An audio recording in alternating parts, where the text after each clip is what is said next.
Aujourd'hui, nous allons visiter la rive droite à l'entrée de Paris, de Bercy à Charenton-le-Pont, une zone qui avait un aspect bien différent qu'actuellement au temps de François Ier. Bercy vient de l'ancien français Bercil, qui veut dire bergerie. Bercy était un petit village parcouru par le ruisseau de Bercy, long de 2 km qui longeait la Seine. Sur cette carte, on voit le terme d'île de Bercy qui n'est pas exact. Bercy se trouvait plutôt sur une presqu'île. Le ruisseau de Bercy se jetait dans le ruisseau de Montreuil, puis ensemble ils se jetaient dans la Seine au niveau de l'actuel Palais Omnisport Bercy Accor Arena. Le ruisseau de Montreuil était plus long que celui de Bercy et avait auparavant traversé Montreuil, Vincennes et Saint-Mandé.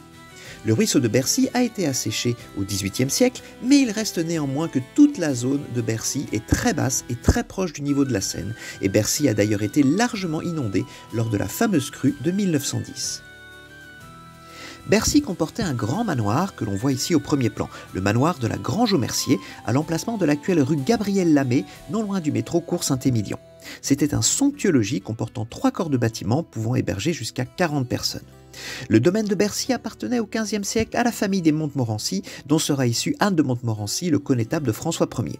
Mais le domaine est vendu à la fin du XVe siècle à Antoine Robert, qui est un notaire et un secrétaire royal, qui exercera sous tous les rois de Louis XI à François Ier.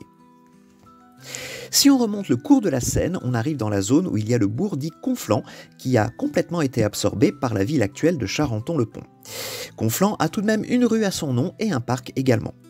Le nom Conflans vient de la déformation du mot confluent, car il est en face de la confluence entre la Marne et la Seine. Le parc de Conflans à Charenton se trouve sur la partie nord de ce qui était appelé le Séjour de Bourgogne, une ancienne propriété des ducs de Bourgogne et notamment de Charles le Téméraire. Dans le parc, on trouve une table en pierre qui serait, mais l'authenticité n'est pas prouvée, la table où a été signé le traité de Conflans en 1465 qui a mis fin temporairement à la guerre de la Ligue du bien public entre Louis XI et une coalition entre les Bourguignons, le frère du roi et le duc de Bretagne. Plus à l'est, nous arrivons dans une zone de carrière où on extrayait du calcaire et où on faisait de la chaux pour construire les bâtiments de Paris. Le calcaire était facilement accessible à partir des coteaux en contrebas du bois de Vincennes qui se trouve juste plus au nord. On voit très bien ces coteaux sur cette rue pentue de Charenton.